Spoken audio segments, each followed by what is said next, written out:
Senhoras e senhores, bom dia.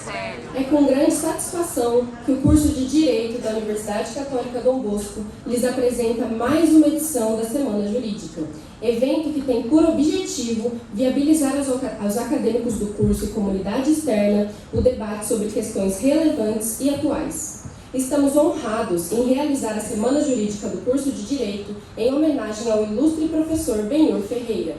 Com uma trajetória marcante e dedicada à Universidade Católica Dom Bosco e à formação da comunidade jurídica de Mato Grosso do Sul, o professor Benhur Ferreira é uma figura emblemática. Nascido em Campo Grande no dia 11 de janeiro de 1964, Benhur Ferreira é um renomado professor e político brasileiro.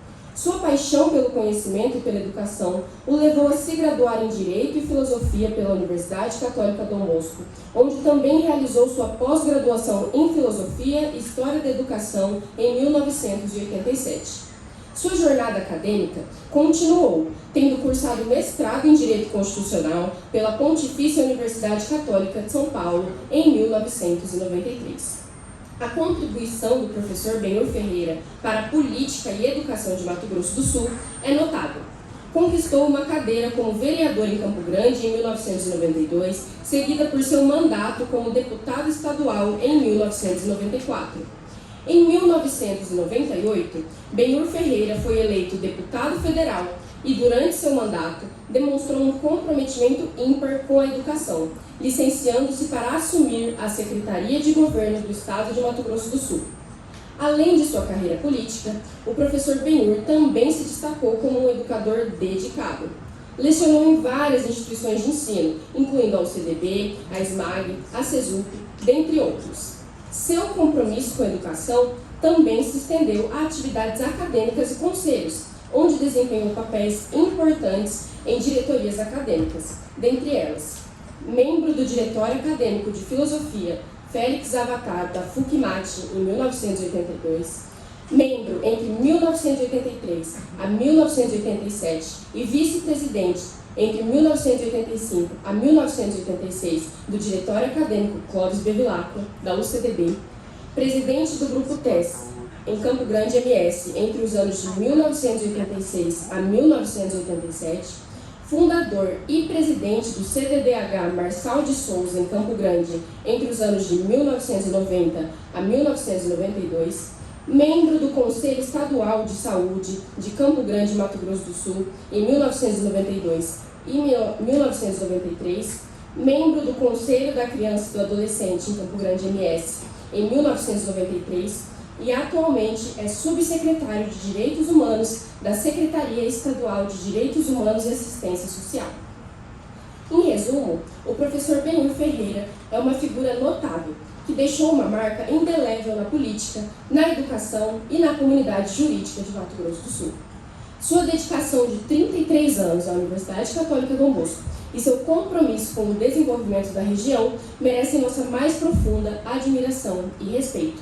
E é com grande honra que o homenageamos nesta Semana Jurídica. Sendo assim, é com muito orgulho que hoje recebemos o professor Benhur Ferreira, que convido para compor a nossa mesa.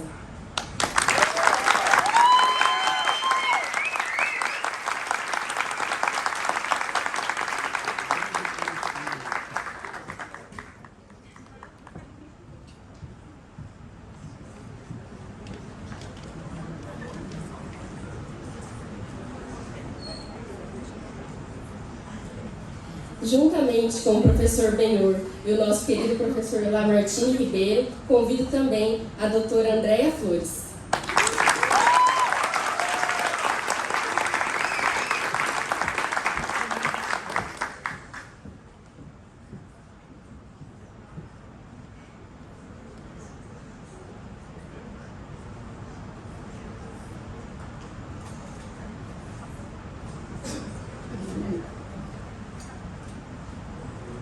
E para dar início aos nossos trabalhos, convido para realizar o uso da palavra o coordenador do curso de Direito da UCDB, Luiz André de Carvalho Macena.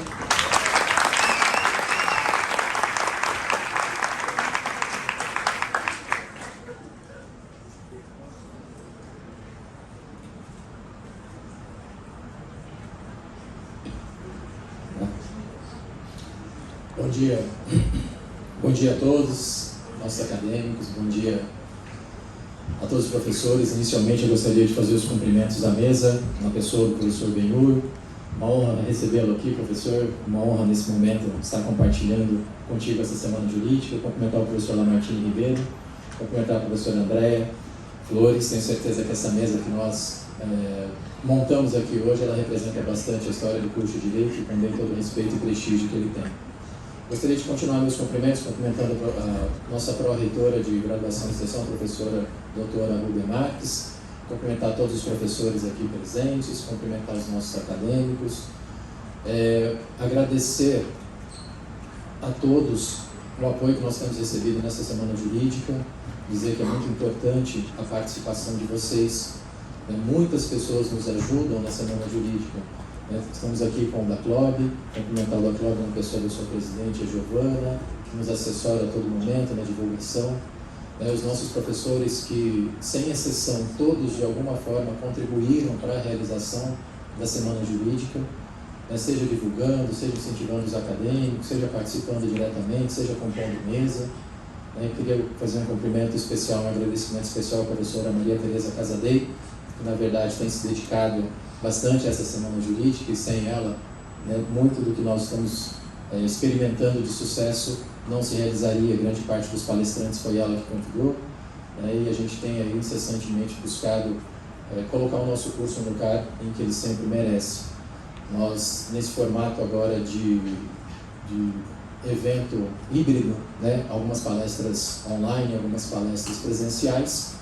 Na verdade, acabamos lançando o nosso canal do YouTube da UCDB, que reputo de antemão um sucesso, porque nós tivemos a nossa primeira palestra já quase 1.300 visualizações, e na palestra de ontem já estamos batendo aí mais de 1.000 visualizações para um canal acadêmico de curso. Me parece isso um sucesso. Ontem tivemos a nossa live, quase 400 pessoas ao vivo assistindo o Dr. William Douglas, e quem estava presente, tenho certeza que foi brindado com palavras que servem não apenas para a vida acadêmica, mas para a vida.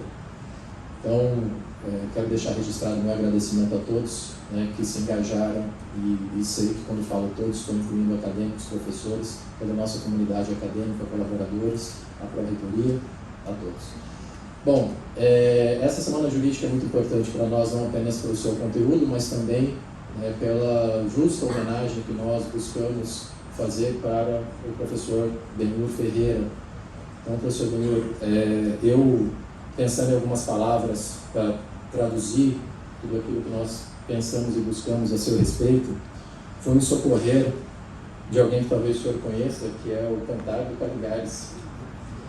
Olha lá. Então, o professor Benhur sempre fez as relações, sempre trouxe para nós pensamentos do Cantar do Caligares, e eu fui me socorrer nele para usar uma frase, uma metáfora para iniciar minha fala rapidamente, que ele diz assim: se você encontrar alguém disposto a caminhar na chuva ao seu lado, não fuja, molhe-se. Eu acredito que a partir dessas palavras a gente consegue traduzir para vocês acadêmicos um pouco daquilo que o professor Benhur representa para o nosso corpo docente e para o nosso curso.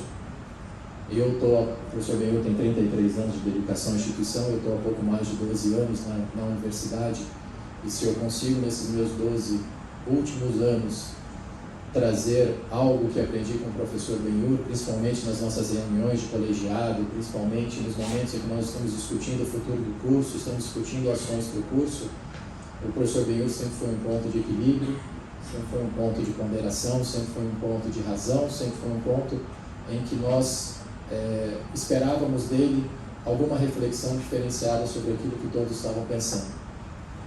E trazer essa metáfora do Cantar do Caligares é também dizer que nós reconhecemos o seu companheirismo, reconhecemos nele toda a dedicação, todo o amor e aquilo que experimentamos nesses anos, sabendo que ele estava tanto nos momentos fáceis quanto nos momentos difíceis do curso. Então, professor, muito nos honra tê-lo aqui hoje. É uma homenagem muito justa, porque 33 anos de dedicação ao curso são certamente grande parte daquilo que nós temos hoje, que começou com todos aqueles que nos antecederam, muitos que estão aqui ainda hoje, e o professor Benhur faz parte dessa história, então é muito justo que nós deixemos isso registrado. Também, professor, hoje o senhor segue o seu caminho, está fazendo as suas atividades, os seus novos projetos. Tenho certeza que nós estamos torcendo por eles e sabemos que você foi duro a tomar essa decisão, né? Foi muito difícil tomar essa decisão, eu acompanhei contigo, mas ao mesmo tempo eu vejo que você está feliz e está realizado e consegue continuar na secretaria fazendo aquilo que você sempre trouxe para nós aqui, quanto acadêmicos e professores, que é a valorização do ser humano, a valorização daqueles mais ou menos beneficiados na sociedade, jogar luz em algumas causas temáticas complicadas, algumas causas até polêmicas, mas que você, com toda a sua sensibilidade, conseguiu ponderar e fazer não apenas fazer, formar toda uma geração que, alinhada aos valores institucionais, acaba se desenvolvendo dentro dessa visão humanística que a gente busca pregar aqui no curso de Direito. Então, tenha certeza, professor, que conte conosco nas chuvas da vida, porque o senhor sempre esteve aqui com o curso de Direito e agora nos seus projetos, onde quer que o senhor se encontre, tenha certeza que nós estamos aqui com o mesmo companheirismo e a mesma amizade para estar ao seu lado naquilo que vier pela frente. Muito obrigado pela sua presença, obrigado a todos, um ótimo evento.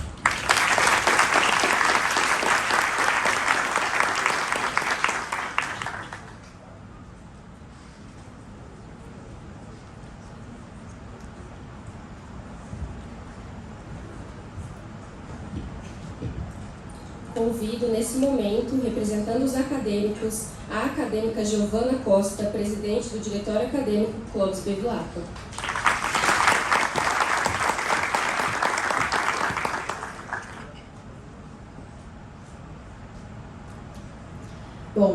Bom dia a todos, bom dia professora Andréia, professora Martini, professor Benhur. Aqui cumprimento a professora Casadei, professor Macena, em nome da universidade, professora Rúbia, professora Mayra, Érico, Ricardo, Regiane. Gosto de cumprimentar um por um, porque os senhores também são autoridades aqui. Bom dia a todos os acadêmicos também.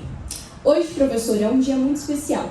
Aqui, como acadêmica, talvez eu esteja ouvindo a última aula de Benhur Ferreira nessa universidade, mas também vai ser a primeira oportunidade de muitos ouvi-lo pela primeira vez. E eu digo aula porque toda vez que paramos para ouvi-lo, aprendemos. Aquele dia na Assembleia, as mensagens que eu recebia no grupo de WhatsApp de acadêmicos que estavam lá assistindo era: eu ficaria horas ouvindo este homem. E realmente, ficaríamos horas ouvindo. Mas eu entendo a situação e aqui, como acadêmica, deixo a seguinte frase, que encontramos inclusive na citação do livro do Pequeno Príncipe. Pessoas passam por nós, deixam um pouco de si, levam um pouco de nós. E, professor, e a todos os acadêmicos, nós encontramos hoje na sociedade a situação em que homenageamos muito aqueles que já se foram e talvez não valorizamos aqueles que estão aqui em nossas vidas. Mas lá atrás o senhor disse: 1000 anos ao glorioso da CLOB. E hoje, estando presidente, digo: 1000 anos é pouco ao glorioso Benhur Ferreira. Gostaria de deixar aqui a minha gratidão ao senhor, como presidente do diretório e como acadêmica. E gostaria também de dar um abraço em nome de todos os acadêmicos. Meu muito obrigada.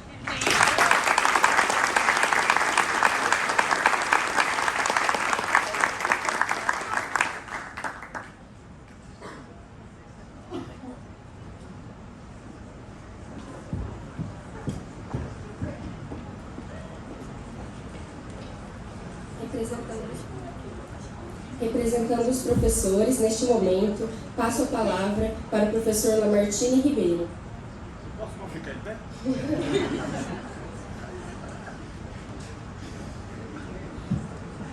Oi. Bom dia, pessoal. Bom dia a todos. Bom dia à organização, agradecer esse momento especial. Em nome do professor Macena, professora Casadei, professora Maísa, obrigado por essa homenagem que se faz a um professor, né? A qualidade de professor. Professor Andréia Flores, uma honra sempre compor com com essa pessoa que tanto dignifica o curso de Direito, e professor Benhur Ferreira. Me convidaram para falar em nome dos professores, para fazer essa homenagem a partir dos professores. Porém, eu não tenho como me despir da minha persona ao falar do professor Benhur Ferreira, porque a nossa história é muito longa. Eu conheço o Benhur de infância, de criança. Quer dizer, eu bem bebezinho, ele já. As nossas famílias se conhecem. Eu sou de Aquidauana, eu venho passar fim de semana feriado aqui em Campo Grande e encontrava com meu primo, que era muito amigo do Benhur. Eu lembro do Benhur me chutando para o lado, não deixando eu participar do jogo de futebol deles, até fazendo bullying, dizendo que eu era mais gordo que a bola.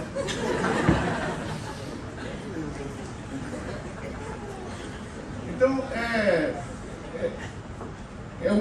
uma história muito longa. E depois desse momento, eu encontro com o Benhur na faculdade.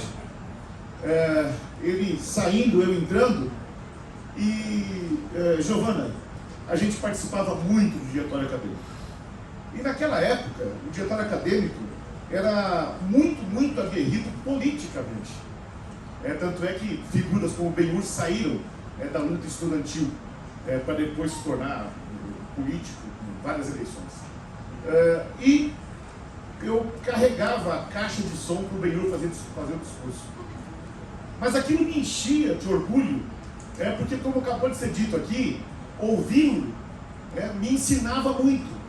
Eu aprendi política, eu tenho a formação política que eu tenho hoje, em grande parte, eu devo ao Benhur. Eu devo as palavras que eu ouvia e fazia questão mais ainda de carregar aquela caixa de som, mais uma vez sendo gordinho abusado, mas aquelas palavras me enchiam a mente e o coração de coisa boa, que só podiam sair dessa cabeça do Benhur. Depois, nós nos encontramos de novo, já na Escola Superior da Magistratura, o Benhur como meu professor de Filosofia do Direito. E aí, eu recebo uma outra inspiração desse camarada, porque ele é uma gigantesca inspiração para qualquer pessoa que um dia pense em ser professor. E agora eu posso falar em nome dos professores. Você é uma inspiração, camarada. Você é uma inspiração para todos nós, sem dúvida alguma. Eu vejo hoje professores novos chegando na UCDB, e eu lamento muito que eles não terão a oportunidade de ter você como essa referência. Uma coisa é te conhecer, uma coisa é saber quem é você. Outra coisa é ter você como colega na sala de professores, é ser seu aluno e entender que eu quero ser aquilo, eu quero fazer isso, eu quero ser igual a essa pessoa. Essa foi a inspiração que você me deu. Paralelo a isso, sem dúvida alguma, aquela criança lá que queria jogar bola com eles, também se inspirava neles para um dia também ser palmeirense. Essa inspiração que você nos deu somente mostra, e agora, professora Rúbia, nossa pró-reitora, se me permite, não combinamos isso antes, mas eu gostaria de falar em nome da UCDB, porque poucos professores, poucas pessoas representam tanto a salesianidade quanto você, Benhur. E o que é ser salesiano? Esses jovens estão chegando agora, que a maioria são de semestres que estão começando.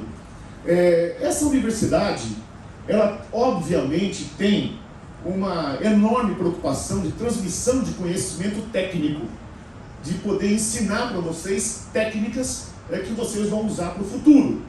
Porém, essa universidade é salesiana, essa universidade é inspirada em São João Bosco, e faz parte de ser salesiano, faz parte de receber essa inspiração desse santo, que nós nos preocupemos também com a formação de vocês como seres humanos.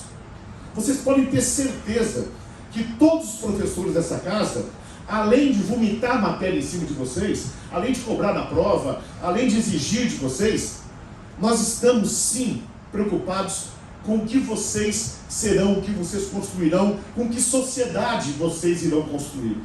Então nós estamos erguendo pequenos tijolos. Tem uma passagem de Jeremias 18:6 na Bíblia, que diz, como o barro na mão do oleiro, assim sois vós em minhas mãos. E nós nos sentimos assim, tratando vocês como barro, da onde nós construiremos lindos vasos, não tenho dúvida disso. Porque nós temos a inspiração salesiana. E, para o professor que não entendeu isso ainda, olhe Benhur Ferreira. Olhe Benhur Ferreira. Inclusive, pela matéria que ele optou por lecionar, direitos humanos. Faz parte da missão do Benhur, construir seres humanos. E que missão maravilhosa ele conseguiu levar adiante. Ao ponto de esse currículo rápido que foi passado aqui, talvez também fique ainda rapidamente passando, mas eu me lembro que o Benhur foi eleito deputado federal pelo estado do Mato Grosso do Sul como o deputado federal mais votado da história desse estado. Na época você teve quase 80 mil votos. Olha só, deputado federal agora por Mato Grosso do Sul, um deles teve 48 mil votos. 48 mil votos. É deputado federal hoje no Mato Grosso do Sul. Se o Benhur fosse candidato hoje, com essa votação dele, ele seria o quarto ou quinto mais votado hoje. Ele foi candidato no século passado. Por que falar século passado? Ele foi candidato no século passado, ele foi candidato em 1998. A população era menor, a estrutura que ele tinha era praticamente nenhuma, porque nós vínhamos dessa oposição, e quando eu digo nós é porque ele me inspirou e eu estava lá, braço dado com ele, no movimento Muda MS. A votação que ele teve naquela época, sem nenhuma estrutura, foi um negócio impressionante. Repito, hoje ele seria o terceiro ou quarto mais votado desse estado, com todo o aumento da população que nós tivemos, ou seja, proporcionalmente, é impressionante. Mas mais impressionante ainda, é que ele foi para Brasília e vendo aquilo, voltou. Porque é muita dignidade dentro de uma pessoa só, para suportar algumas coisas. E ele volta para ser secretário de Educação do estado do Mato Grosso do Sul. Assim como, Giovana, eu tenho certeza que assim que ele concluir essa missão, que governos passam, ao CDB ficará. O da COB ficará 1000 anos. Benhur ficará 1000 anos. Ao CDB ficará 1000 anos. O governo passa. Eu tenho certeza que isso não é um adeus. É um até logo brevíssimo.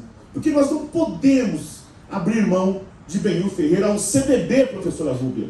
Não pode abrir mão desse espírito salesiano. Desse espírito que nos contagia e nos inspira. Então, em nome dos professores, eu só posso dizer para você que você é uma inspiração. E essa inspiração, inclusive, se reflete imensamente no seu filho que está aqui. É uma pessoa que reflete o que você é, maravilhoso, querido, palmeirense. Viva o sol! Coisa maravilhosa. E, aliás, essa nossa história é tão longa que eu fui um dos primeiros a visitar o Pedro Sol nascendo, né? Eu levei um anjinho negro lá para ele, né? Você não lembra, mas eu lembro. Você não lembra? Não lembra que me chutou lá com gordinho, né? Você não lembra. Professor, obrigado por tudo. Benhur, meu amigo Benhur, muito obrigado por tudo que você construiu na minha vida. Muito obrigado por tudo que você construiu nesses milhares de alunos que passaram por você. E eu tenho certeza que se hoje nós vivemos uma sociedade melhor, uma Campo Grande melhor, uma Mato Grosso do Sul melhor, nós devemos muito a você, camarada. Muito. Porque ser professor é criar gente melhor. E foram tantas pessoas que passaram por você, que isso, sem dúvida, se reflete em uma sociedade melhor. obrigado por ser esse gigante para nós. E se tudo der certo e eu continuar aqui no CDB também, eu espero recebê-lo de volta aqui conosco, para você continuar a construir um mundo melhor para todos nós. Muito, muito obrigado.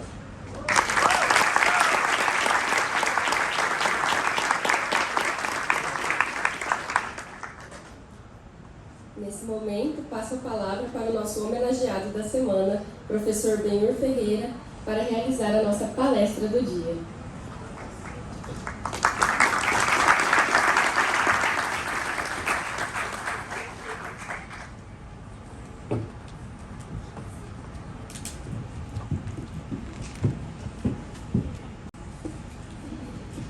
Eu quero agradecer as homenagens, os discursos, mas devo confessar para vocês, e não é com modéstia, não, ao contrário. Meu filho fala que eu sou até muito narcisista, mas me reconheço em parte no que foi falado aqui. Me reconheço como uma pessoa esforçada, vibrante, apaixonada, mas eu também sei, né? Se me perdoe até a indelicadeza das palavras, eu também sei as N's que eu já fiz na minha vida. Então, eu não me iludo comigo mesmo e sei que experiência demais faz mal. Eu tenho falado que nesse terço de vida que me resta, eu completo 60 anos em janeiro do ano que vem, eu quero me dedicar a combater o etarismo. Passei a vida toda lutando. Quando estava na PUC, Andréia, fiz parte da comissão de bandejão da PUC, porque a comida era ruim. No diretório acadêmico, Giovana, passei a vida, Ricardo. E agora quero me dedicar, esses anos que me restam, espero que ainda restem muitos anos, André, a combater o etarismo e com esse propósito mesmo, né? De sempre não desprezar a minha trajetória, minha coisa toda, mas sempre estar muito atento, né? Cuidar com o meu ego, cuidar com a experiência demais, professora Rúbia, para que a vida sempre me surpreenda. Então eu quero aqui hoje, e agora também com novas missões, né? Porque, Rejane, a partir de fevereiro você é vovô. Então,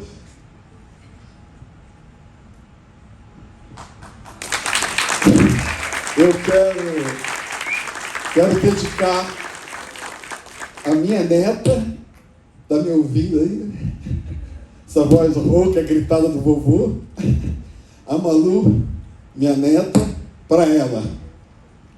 Enfim, aí só, Lamar, aumenta o compromisso, né?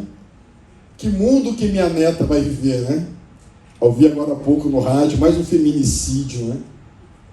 Quantas histórias de assédio, enfim. Então, só me renova mais ainda, porque sei que tenho que colaborar como homem, reconhecendo o privilégio de ser homem numa sociedade patriarcal e machista, e agora como avô, buscando fazer com que a vida da Malu seja melhor que das mulheres. E aí eu tenho uma grande inspiração, se me permitam, professor Jacaré. Eu não consigo achar você de Edson, então me permita, do lado de um flamenguista aí, então, que só vem me incomodando, Eric. Ainda bem que o Pedro Paulo está do lado dele ali para contrabalançar. Mas até perdi que ia falar, para variar, meus alunos sabem, começa a falar uma coisa aí. A inspiração maior, a minha mãe faleceu há 2 meses, dia 2 de julho. E minha mãe é aquela típica mãe negra. Você sabe aquela família matriarcal? Quem manda a última palavra? Meu pai morreu muito jovem. E minha mãe, Andréia, que comandou a casa, né? E o fez de uma maneira muito disciplinadora. Minha família é muito exigente. O meu pai dizia, olha, você é preto e pobre. Só tem um caminho, estudar. E a gente teve muito essa coisa lá em casa, né? É claro que meus irmãos, e de novo, não é faltando a modéstia não, ou com muita modéstia, mas meus irmãos são muito mais focados do que eu. Eu sou um generalista, eu não sou pesquisador, eu não sou nem um intelectual propriamente, porque eu nunca tive foco. Muitas coisas me apaixonam, então eu acabei fazendo muitas coisas ao mesmo tempo, nunca tive foco, mas tive, e tenho na minha mãe, essa questão da ancestralidade. E ela tem é muito forte isso em mim, porque eu sei de onde eu vim. Tem um ditado que as pessoas dizem, e eu peguei esse ditado ao contrário. Eles falam bem assim, olha, você pode tirar o pobre da pobreza, mas não tira a pobreza do coração do pobre. Eu me sinto um pobre. Eu sei de onde eu vim. Lá do Baiamambaí, da Copa Vila 1. Então, dos títulos que eu recebi, das votações que eu tive, eu nunca me iludi. Porque eu sei o que vale é o cotidiano. O que vale é a pessoa concreta. Não, é muito fácil criar mitos. Salvadores da pátria, figuras. E vocês que são jovens, tem uma frase do Sartre, do existencialismo: a existência precede a essência. O que você vai ser? Está em aberto. O que nós vamos ser? O que eu vou ser nessa reta final da minha vida? Seres humanos, nós somos seres abertos, seres históricos. Então tomara que dias como esse de hoje, semanas como esse de hoje, possam ajudar vocês a ter esse compromisso com a vida. Por isso, eu até contrariando um pouco do que eu gosto de fazer, eu muito pouco me socorro de texto escrito, mas para não perder a oportunidade, acho que é um momento histórico, mágico para mim, espero que para vocês, essa celebração, e tantos professores aqui quero agradecer, tantos foram meus alunos, e hoje estão num patamar acadêmico, né? Quantos aqui, né? Lembro Andréia, Rejane, agora todas doutoras, super conhecidas, advogadas de sucesso, né? É tão bom ver essa coisa da ascensão profissional e pessoal, né, pessoal? Eu suporto tudo, menos arrogância, sabe? Aquela ditado latino, né? Fama, fumos, homo terra, né? A vaidade é fumaça, e nós somos todos... Então eu gosto de gente que cresce profissionalmente, mas mantém a mesma pegada, mantém a mesma humildade, são pessoas que de muito fácil trato, enfim, então quero também homenageá-las. Mas dizia, eu quero seguir um roteiro, e aí, para me reter na palestra, desafios dos direitos humanos. E acho que a primeira questão que a gente tem que procurar é que consenso a gente consegue ter sobre os direitos humanos numa sociedade complexa como a nossa. Que consenso a gente consegue ter? E aí tem que enfrentar algumas coisas. Por exemplo, não pode associar direitos humanos ao campo de esquerda, ao campo progressista. A gente não pode associar. Até porque muitos direitos humanos foram construídos por teses liberais. Ou seja, o pensamento de direita, o pensamento conservador, tem muito a dizer sobre direitos humanos. Lamentavelmente no Brasil, algumas pessoas acham que para ser de direita tem que ser contrário aos direitos humanos. Não tem nada a ver. É ignorância histórica, é ser tolo. Por quê? Porque no século XVIII, a Revolução Burguesa, a Revolução Francesa, a Americana, a inglesa, que é diferente, que ela não é uma revolução, como assim, não tem um momento forte como a Revolução Francesa, mas foi se construindo, são revoluções tipicamente liberais, cria-se o Estado de Direito e se cria a primeira dimensão dos direitos fundamentais. Claro que a burguesia queria defender a propriedade. A motivação da Revolução Burguesa é a defesa da propriedade privada, mas junto com isso desencadeou a defesa da liberdade religiosa, do ir e vir, da liberdade de opinião, do direito à privacidade. Talvez o grande problema das experiências socialistas do século XX é acharem que direitos individuais são burgueses. Não, são de seres humanos. Nós humanos. É que alguém deve estar pensando, puxa, professor, o senhor está falando de direito à privacidade, à intimidade, as pessoas não têm casa. É verdade, a gente tem que falar de coisas que ainda não são. O direito também tem um papel profético. Aliás, tem uma figura que eu adoro, que o Lamar falou de Jeremias, São João Batista, né? Porque ele pregava no deserto. Ele pregava para um mundo que ainda não estava acontecendo. Ele falava de um Salvador que ainda... Eu acho lindo quem prega no deserto. Obviamente, para pregar no deserto tem que ter coragem. Não imagine vocês, eu vejo aqui uma quantidade expressiva de mulheres, não imagine vocês se colocando contra a piadinha grotesca e machista, contra assédio no trabalho. Eu vi agora há pouco, antes de ir para cá, eu vou citar porque está lá público, né? Ministério Público de São Paulo, não quero ser injusto, aumento de doença mental, sabe por quê? Caso de assédio. Então não estamos falando, uma coisa tão generalizada que se as mulheres que estão me ouvindo não se colocarem e acharem que vão receber flores, ao contrário, muitas vão pagar com a vida. Se falarem, não aceito mais esse machismo, não aceito ganhar menos, não aceito ter poucas mulheres nos representando nos parlamentos, não aceito. Eu fui visitar o presídio, e eu sou Estado, Hoje, mas eu falei, meu compromisso com a minha consciência, eu não posso aceitar um Estado que não tenha a dignidade menstrual das mulheres em situação de cárcere. Como é que a gente vive numa sociedade que as pessoas são privadas de algo tão básico como a dignidade menstrual? Então, nós temos que ter essa consciência de que essas lutas que nós temos que estar travando. Por isso que a gente tem que criar esse consenso. Direitos humanos não é nem de esquerda nem de direita. Direitos humanos bebem várias fontes. Por exemplo, uma fonte importante aí, o campo progressista, os direitos sociais. Fundamental na luta dos direitos sociais, o papel que cumpriu a esquerda, que cumpriu a igreja com Leão XIII, a encíclica Rerum Novarum, que cumpriu o próprio Marx e Engels, quando lançaram o Manifesto em 1948. Obviamente, e isso é um pouco um ponto-chave do meu pensamento, beber em várias fontes. Não é um relativismo, não é nem equiparar experiências que às vezes não dá para ser comparada. Mas, a meu ver, um grande desafio de direitos humanos é o seguinte: direitos humanos bebem várias fontes, da esquerda, da direita, do campo conservador, do campo progressista, porque os direitos sociais, por exemplo, foram trazidos muito pela luta dos trabalhadores, pelo campo progressista. E, por fim, a terceira dimensão que nos une, a terceira dimensão de direitos fundamentais, depois da Segunda Guerra Mundial, da possibilidade, está passando ainda, recomendo para vocês, Oppenheim, estudante de direito.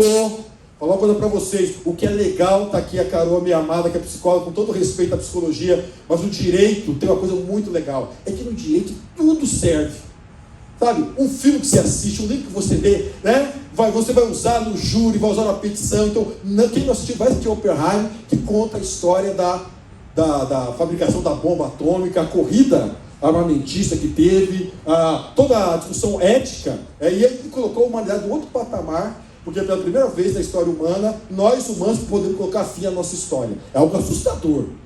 É algo assustador. Quando eu vejo a reunião do Putin com o ditador coreano, e sabendo que a Coreia do Norte, tudo indica que tem bomba nuclear, o Putin, que é um déspota, também tem bomba nuclear, imaginar que a história humana corre risco. E pela primeira vez, outros seres foram extintos, os dinossauros, a teoria mais aceita do meteoro, mas nós humanos, isso é o maravilhoso e o terrível da nossa humanidade. É por isso que quando eu comecei aqui a falar, e disse que agradecia os elogios, mas eu também sei do meu outro lado, não tão republicano assim, não tão generoso assim. Eu sei, então acho que a gente, como humanos, e tem uma frase que eu adoro: sou humano, e nada do que é humano me é estranho. Ou seja, mergulhar nessa complexidade que nós somos. Nós somos seres maravilhosos, construindo uma história. Falei de revoluções, de direitos individuais, sociais, direitos coletivos, direitos difusos. Nós somos co-criadores do universo. Eu acho muito linda essa coisa de imaginarmos como o Criador lançou a semente e a gente está, através da história, criando, recriando através da cultura. Isso é importante. Mas, ao mesmo tempo, também saber nós somos animais que nos tornamos humanos, mas nós somos animais. Por isso, a luta contra o egoísmo, a luta contra a violência é permanente. E é por isso, inclusive, que muita gente ganha voto atacando os direitos humanos. Por quê? Porque ele sabe que há um lado nosso animalesco, que se não for cuidado e educado, ele vai para a barbárie. A luta civilização e barbárie é permanente. Por isso, eu acho que tem que formar um consenso. O primeiro consenso é esse: direitos humanos bebem várias fontes. Outra questão, aí vai do senso comum. Direitos humanos tem que ser capaz de se comunicar com as pessoas. Por quê? Ao longo eu lembro, pessoal, quando eu fui assistir Tropa de Elite, tem uma cena que me deixou muito angustiado. É a cena que... como que é o nome, pessoal, do... Ele fala, não atira na cara não para não estragar o velório. Como que é o nome daquele personagem? O Baiano. Quando o Baiano é torturado, acho que é o Baiano é torturado, a segurança pública põe um saco plástico na cabeça dele, e ele começa, cara, a plateia vai à loucura, vibrando com a tortura. A loucura, a plateia tem quase que um orgasmo coletivo, eu diria, vibrando com a tortura. Eu, como professor nessa área de direito humanos e direito constitucional, naquele momento no cinema, eu me senti derrotado. Falei, caramba, por que será? Mas ao mesmo tempo também não tem muito tempo para perder, se sentindo derrotado. Mas o fato é, as pessoas do senso comum não gostam dos direitos humanos. Ah, vai dar boa vida para bandido. Ah, direitos humanos para quem é humano. Ah, direitos humanos. Ah, se acontecesse com você tal e tal coisa. Enfim, e não adianta, se a gente não debater, se a gente não sair da nossa bolha, nós estudantes de direito, para convencer as pessoas, primeiro, é normal você ter raiva. É normal você ter raiva de alguém que faça algum mal, um corrupto, um assassino. A pessoa pode te matar para roubar teu tênis. É a verdade. A pessoa atira num policial, uma pessoa que representa o Estado, sem pestanejar. Tudo isso é verdade. Agora, o que a gente tem que tentar convencer de que não é fácil, eu não construo uma civilização, eu não levanto sarrafo civilizatório se eu construir as questões na base da raiva. Então eu tenho que dizer, é natural ter raiva, é natural ficar indignado, mas para que as coisas possam modificar, eu tenho que ter instituições, eu tenho que ter capacidade de convencimento. E aí tem um ponto importante, que vai haver um outro consenso: ganhar segurança pública para os direitos humanos. Professora Juliana, quero saudá-la, até agradecer, me fez uma mensagem, lamentavelmente eu não te respondi, faço agora, Juliana. Mas quando assumi a presidência dos direitos humanos, na década de 90, do século passado, eu sou um homem que tenho a honra de ver 2 séculos, né? O passado e esse atual. Fui procurar, professor André, o sindicato da Polícia Civil. Com que argumento? Falei para eles, olha, pagar bem o policial, Rejane, é defender os direitos humanos. Não podemos criar, se fossem direitos humanos, o aparato de segurança.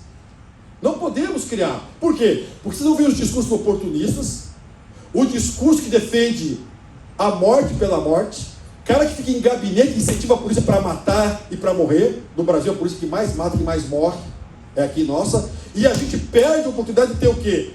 Um setor estratégico. Pessoal, vamos combinar, né? Segurança é algo fundamental. Eu, como homem, eu não sei o que é insegurança no cotidiano.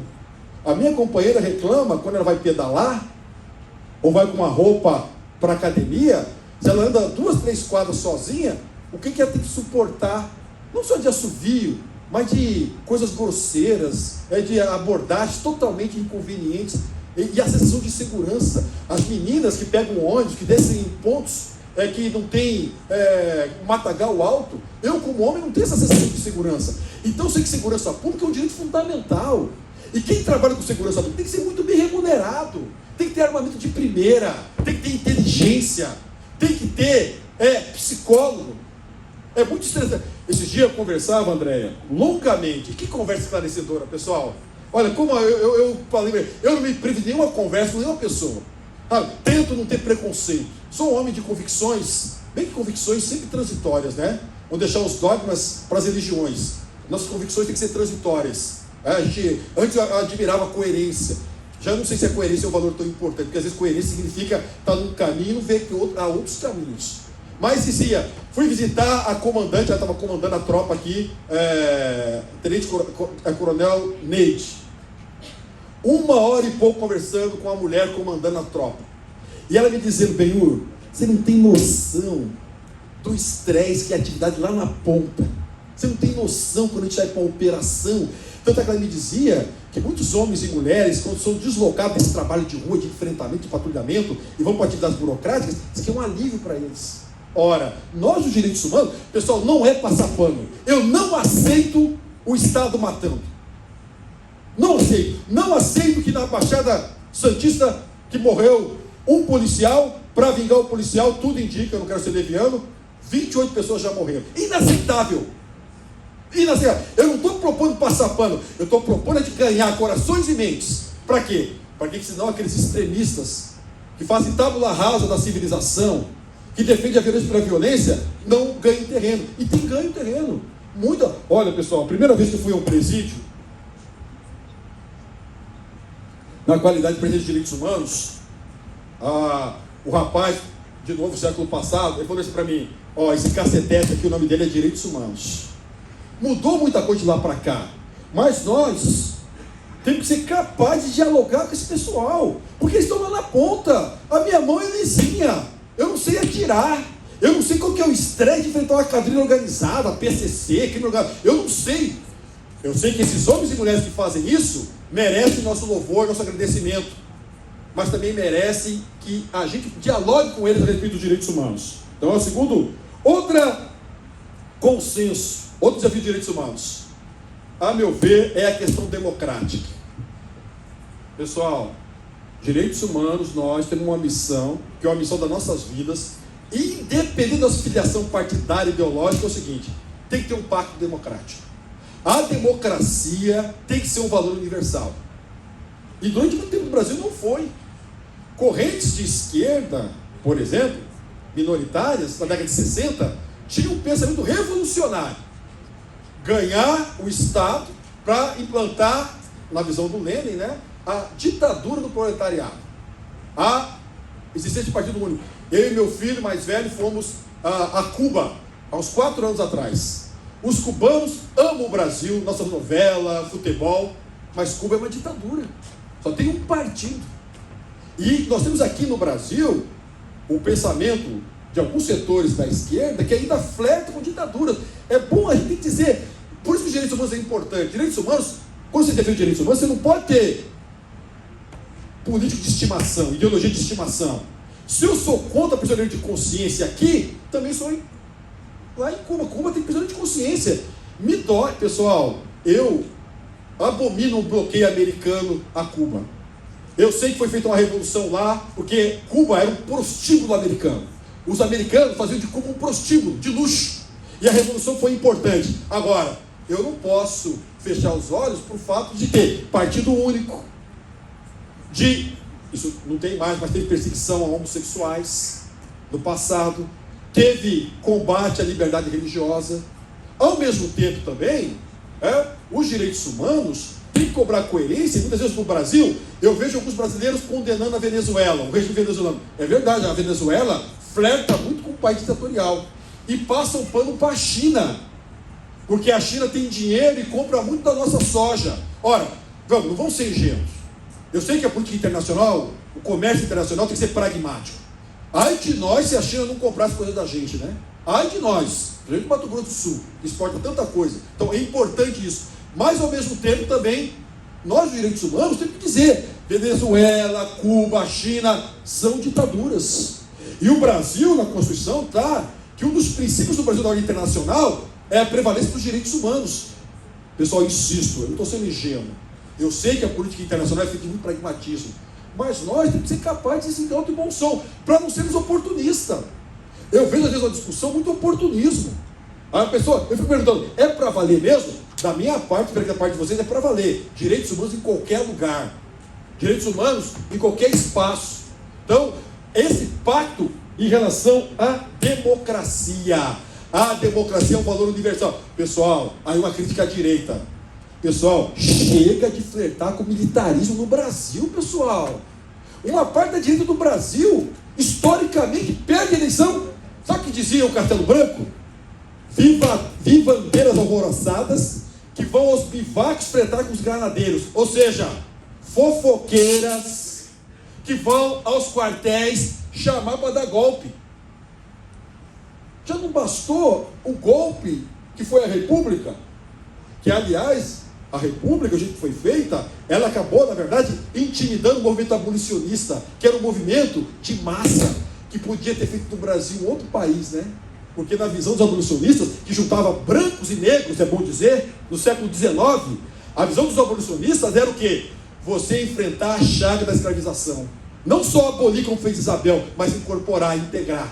Isso não foi feito, daqui a pouco a gente vai falar sobre isso, tá? Mas o fato é, uma parte da direita do Brasil, pessoal, tenha paciência, fazer manifestação em frente de quartel, você faz manifestação em praça, faz manifestação na rua, mas em quartel. Imagina, para mim, eu nasci no ano do golpe, sou filho de militar.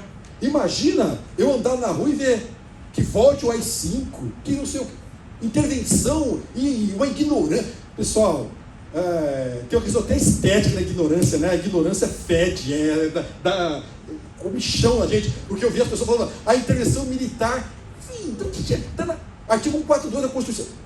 Então, quem tem pensamento mais de direita, mais conservador, tem que subir o compromisso com a democracia. Eleição é ciclo. O Brasil, ainda bem, todo mundo já governou. E vou ficar para nós, hein? A melhor coisa é todo mundo governar. Quando você governa, você baixa a bola. A minha geração, durante muito tempo eu fui oposição. Pessoal, quando fui governar, cara do céu, a gente baixa muita bola. A gente se acha muito superior quando está na oposição. E é bom ter oposição. A oposição tem que apontar isso. A oposição tem que exigir, tá?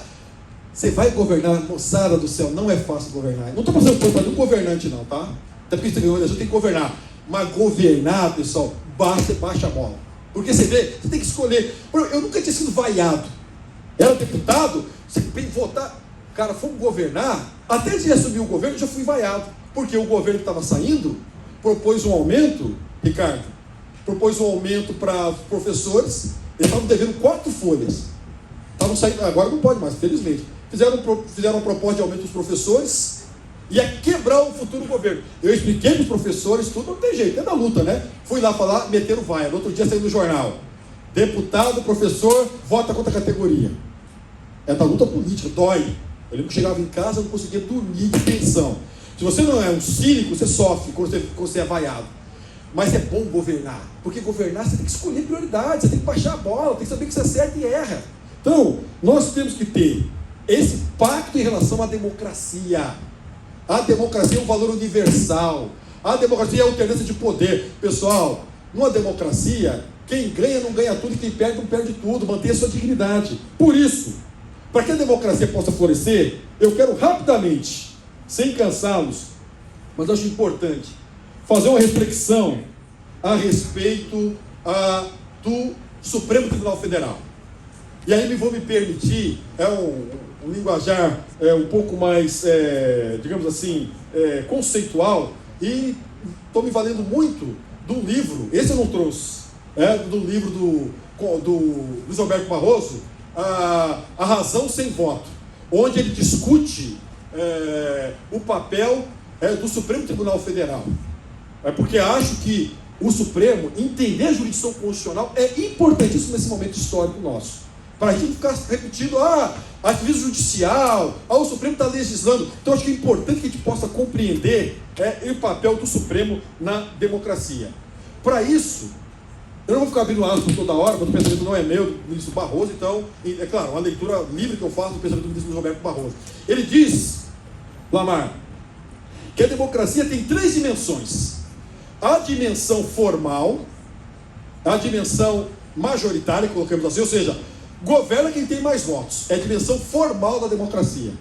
Só que a democracia também tem uma dimensão substantiva, que são os direitos fundamentais. Por quê?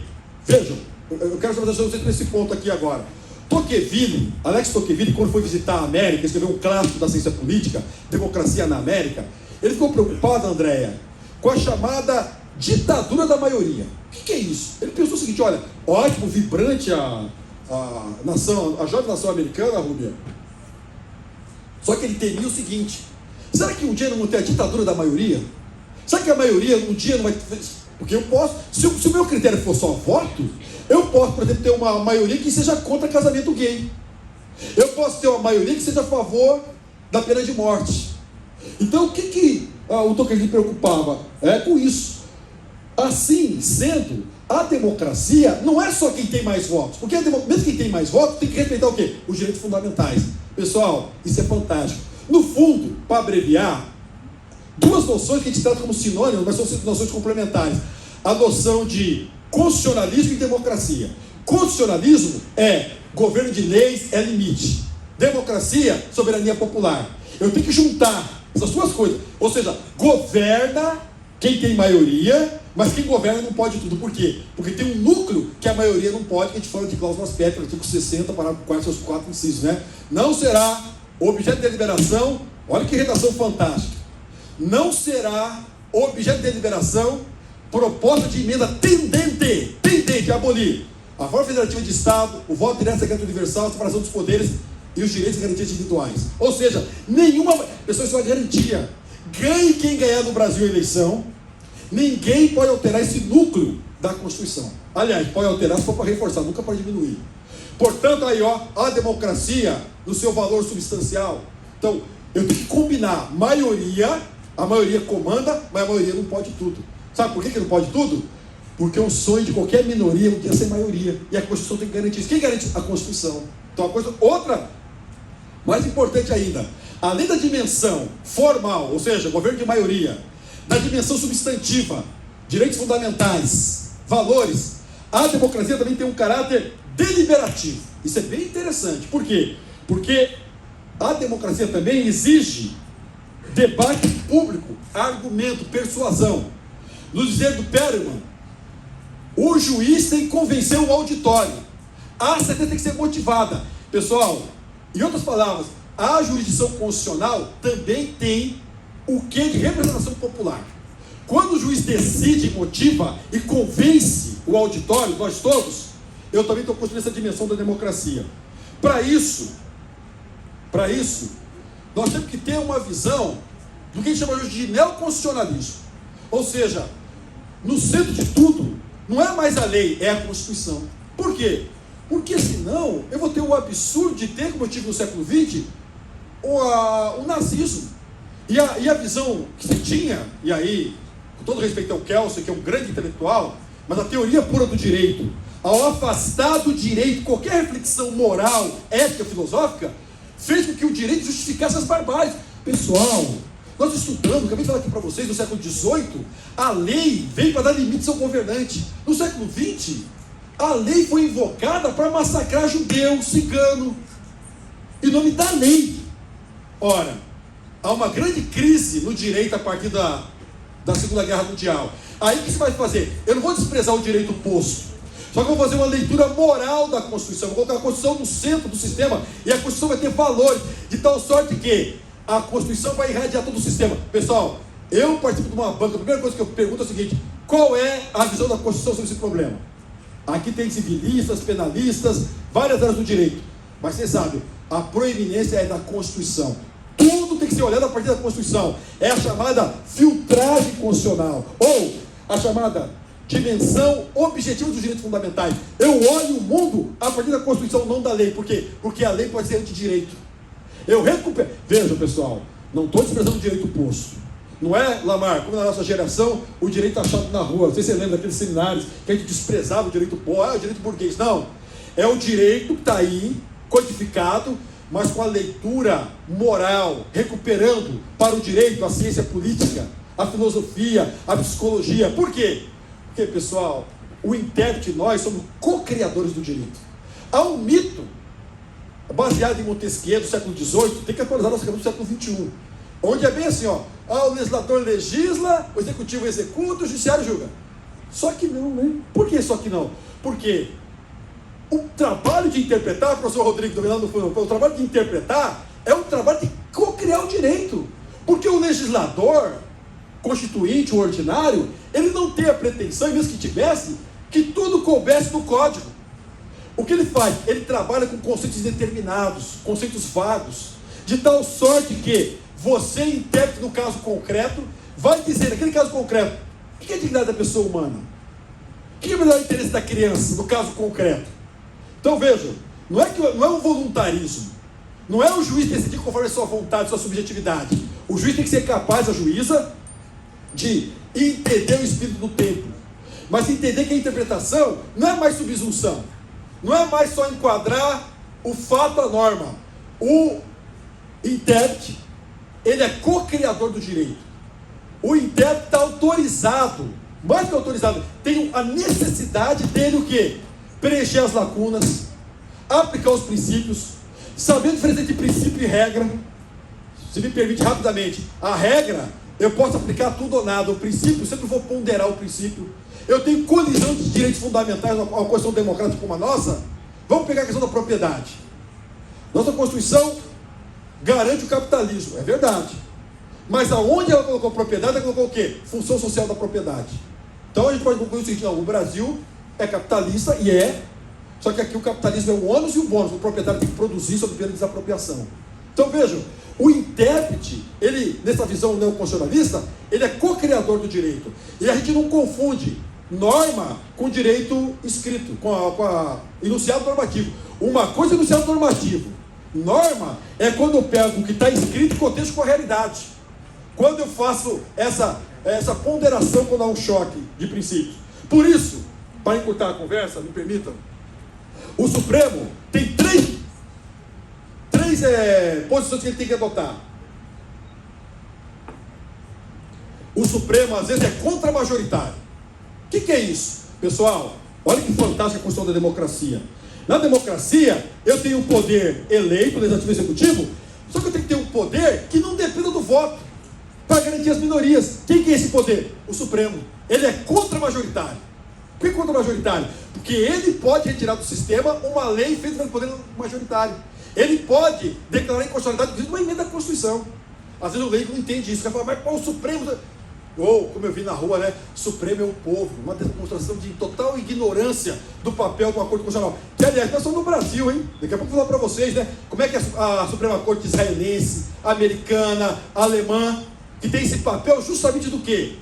Em casos difíceis, em casos de controle de constitucionalidade, fazer um papel contra-majoritário. Mas, além disso, além de ser contra-majoritário, Ricardo, o Supremo também tem um papel representativo. Ou seja, o Supremo, às vezes, olha, pessoal, isso é bem interessante, hein? Mas, peraí, professor, quem representa o povo não é o legislador? Também. Mas nessa visão, jurisdição e legislação se aproximam. Direito e política se aproximam. Não se confunde, mas se aproximam. Muita gente tem preconceito com isso, mas o fato é, na vida real, jurisdição e legislação, direito e política são categorias com conceitos que coabitam. Portanto, o Supremo tem o papel também de representar.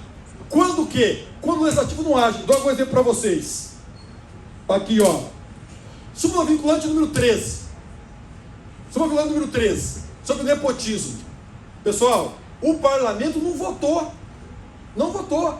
Só que o Supremo, baseado que o Brasil é uma república, editou a súmula vinculante 13, proibindo o nepotismo. Fidelidade partidária. O parlamento não tinha votado cláusula de fidelidade partidária. Quando eu fui deputado mudava de partido como se muda de camisa.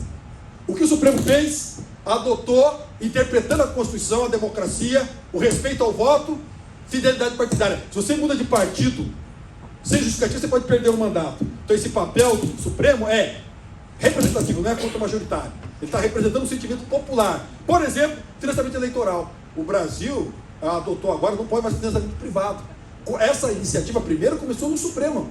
Então quando a gente fala, peraí, mas pode? Pode, pessoal. Obviamente, o Supremo tem que ser diferente com o Poder Legislativo e o Poder Executivo.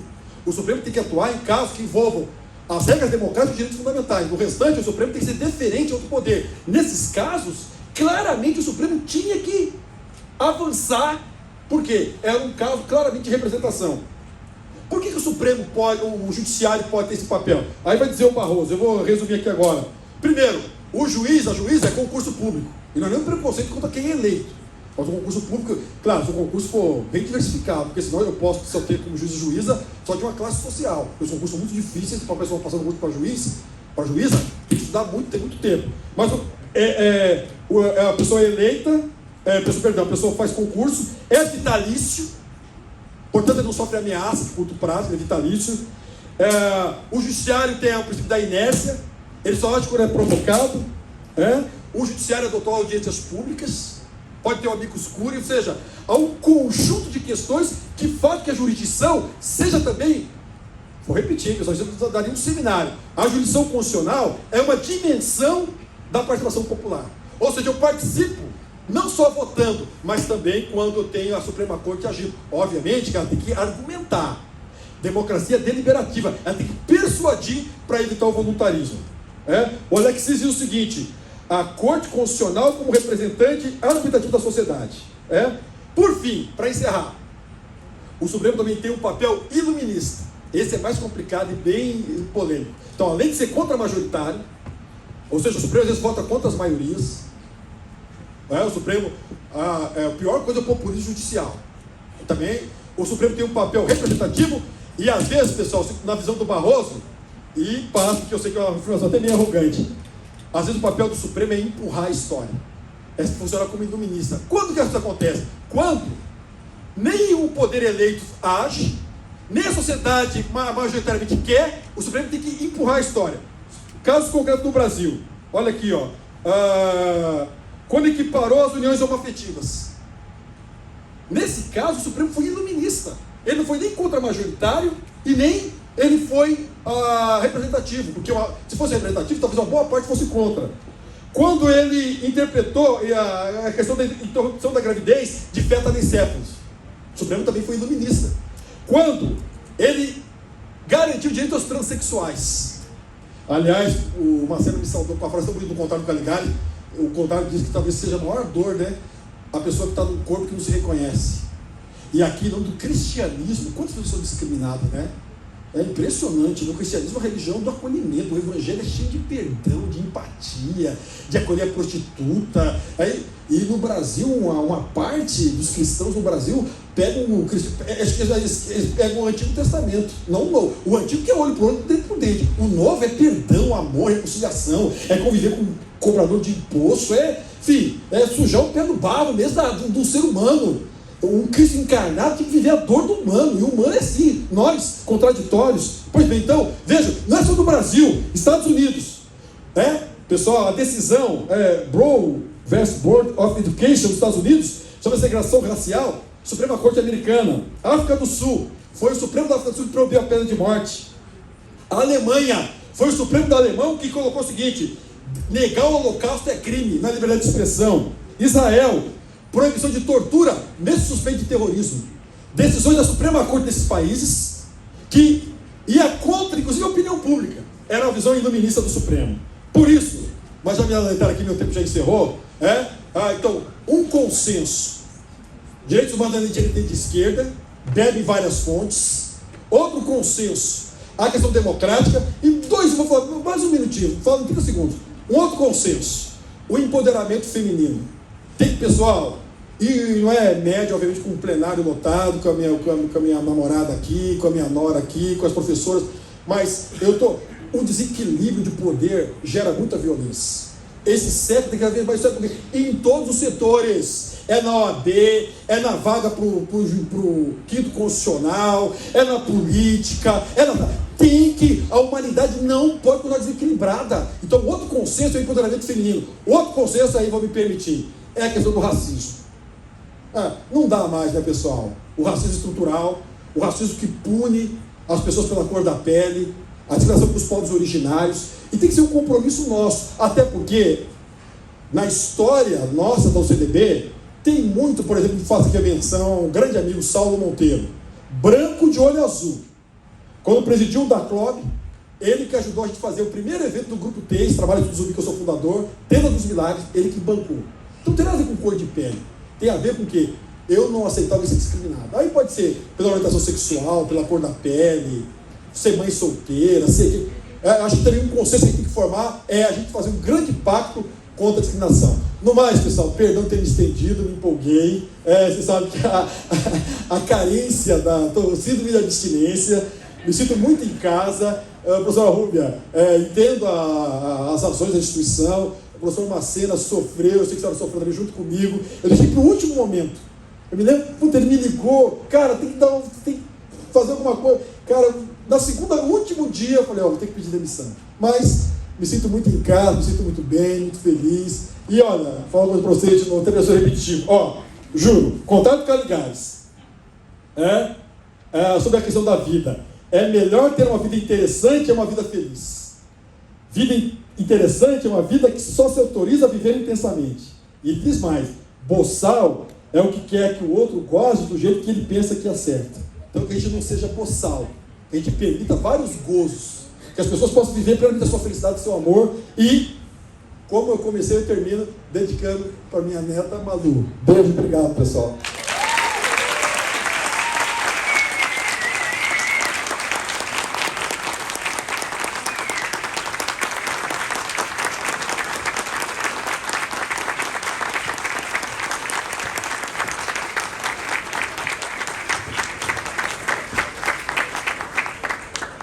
Para a professora Andréa Flores para tecer suas considerações.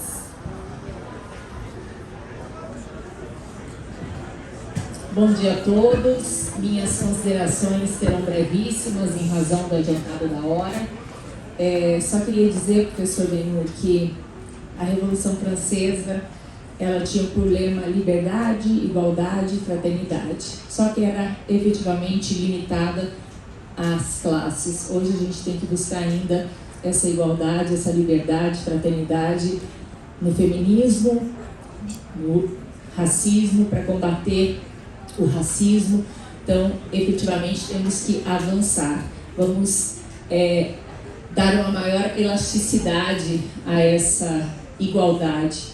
Só teremos democracia o dia que homens e mulheres serão iguais, no dia em que mulheres brancas e negras forem iguais. Então, só quero terminar dizendo que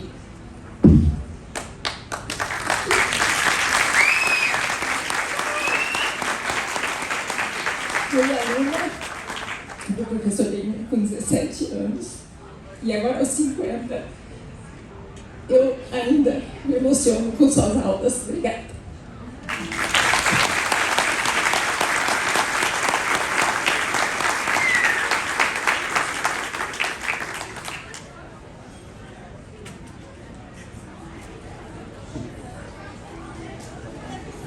Neste momento, o professor Benhur recebe uma placa do curso de Direito, reconhecendo seus 33 anos de dedicação na educação superior, pelo que convido para realizar a entrega ao nosso coordenador do curso de Direito, Luiz André de Carvalho Macena.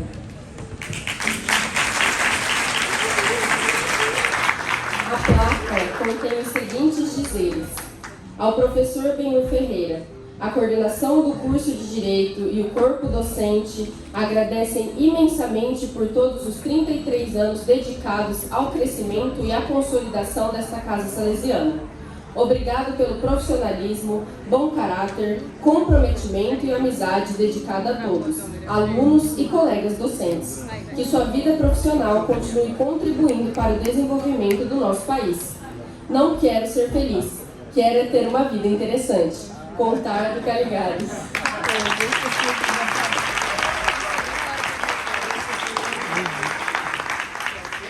Neste momento, convidamos a todos para assistir um breve filme.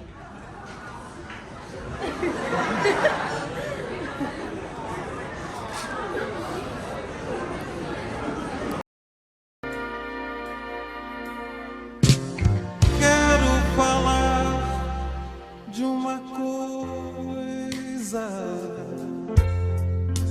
Adivinha onde ela anda? Deve estar dentro do peito ou caminha pelo ar. Pode estar aqui do lado, bem mais perto que pensamos. A folha da juventude é o nome certo desse amor. Já podaram seus momentos, desviaram seu destino, seu sorriso de menino. Quantas vezes se escondeu, mas renova-se a esperança, nova aurora a cada dia. E há que se cuidar do broto, pra que a vida nos dê flores, frutos.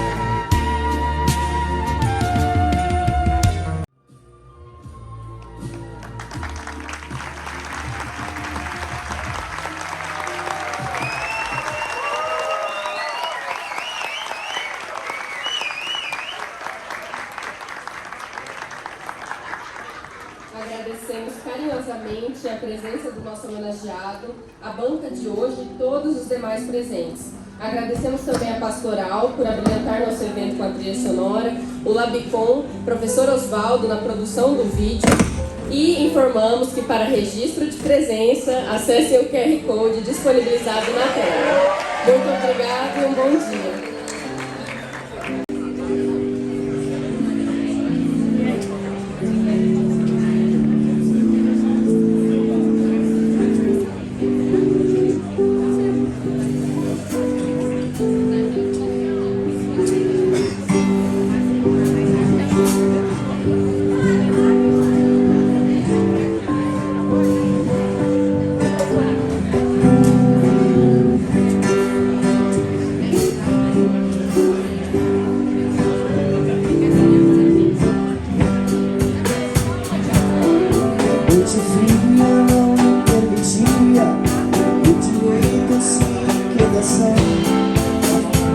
Certamente chorava, sentindo frio, tinha fome de pão. Era impossível não pensar na dor, não podia sentar-se à mesa. Um bom pastor não